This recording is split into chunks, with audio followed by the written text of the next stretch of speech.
আসসালামু আলাইকুম ভিউয়ার্স, আশা করি আপনারা সবাই ভালো আছেন। আলহামদুলিল্লাহ আমিও ভালো আছি। আজকে আমরা যে টপিকটা নিয়ে আলোচনা করব সেটা আসলে বাংলাদেশের বলা যায় যে 70% বা 80% ঘরে ঘরেই এই প্রবলেমটা হয়। এটা খুবই দুঃখজনক যে ভাইয়ের কাছ থেকে বোন সম্পত্তি থেকে বঞ্চিত। হ্যাঁ ভিউয়ার্স, আমরা আজকে আলোচনা করব। তো চলুন শুরু করা যাক।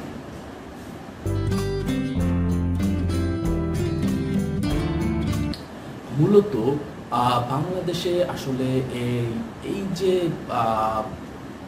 ট্রেন্ডটা বা এই যে প্রেক্ষাপট সকল প্রায় 70% পরিবারই এই প্রবলেমটা রয়েছে যে ভাই বোনকে ঠকাচ্ছে, বোনের অংশ থেকে ভাই বোনের অংশ থেকে বোনকে বঞ্চিত করছে। হ্যাঁ ভিউয়ার্স, আপনারা যে ভাই যে বোন একই মায়ের পেট থেকে হয়েছেন এবং রক্ত আপনার ভাই বোন একই রক্ত, অথচ আপনারা কি করেন একটা পর্যায়ে যে বোনকে আপনারা বঞ্চিত করেন।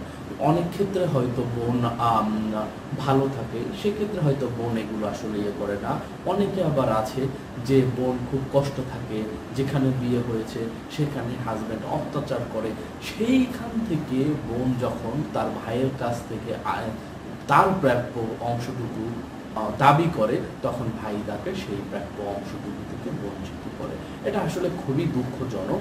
আমি কখনোই আপনাদের এটা বলবো না যে, এবং কখনোই আপনারা এটা করবেন না, আপনার বোনকে তার অংশ থেকে বঞ্চিত করবেন না। ইসলামিক প্রেক্ষাপটে মূলত বোন যদি কষ্ট থাকে এবং তার হাজব্যান্ড যদি তাকে কষ্ট দেয়, সেক্ষেত্রে তার যতদিন এখানে তার ভাইয়ের কাছে সে থাকার ভাইকে সেই ভরণ পোষণ বহন করা উচিত। এটা ইসলামিক দৃষ্টিকোণ থেকে। সো এবং বাংলাদেশের প্রেক্ষাপটে মূলত বোনের অংশ কতটুকু, সে কতটুকু পাবে এবং তাকে যদি বঞ্চিত করায় সেক্ষেত্রে কী করবে। মূলত ওয়ারিশ সূত্রে ভাই এবং বোন এর সম্পত্তি বাটোয়ারা হয় 2:1। এটা বাংলাদেশের প্রেক্ষাপটে ভাই যদি 2% পায়, বোন পাবে 1%।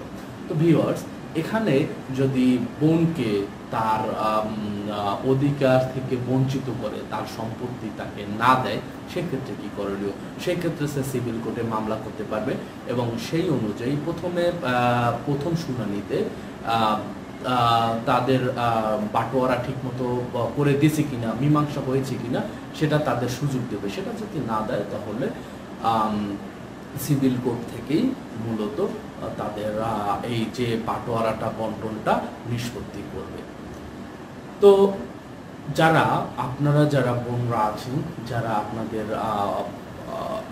অধিকার থেকে বঞ্চিত হয়েছেন, আপনারা এসিল্যান্ড অফিসে যান, এসিল্যান্ডের কাছে আবেদন করেন, সিভিল কোর্টে মামলা করে, তাহলে মূলত আপনারা আপনাদের অংশ আপনারা পেয়ে যাবেন। বর্তমানে আপনারা হয়তো অনেকে যে আমরা কোর্টে যাব, মামলা করব, আসলে আপনি যদি এসিল্যান্ড অফিসে মামলা করেন এবং তাদের ইনফর্ম করেন, খুব দ্রুতই এটা সমাধান হয়। আপনারা আসলে ভয় পাবেন না। আপনাদের দাবি, প্রাপ্য দাবি আপনারা কেন বঞ্চিত হবেন?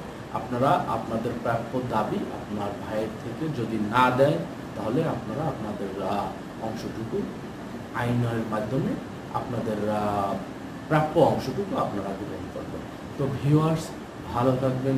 আল্লাহ হাফেজ।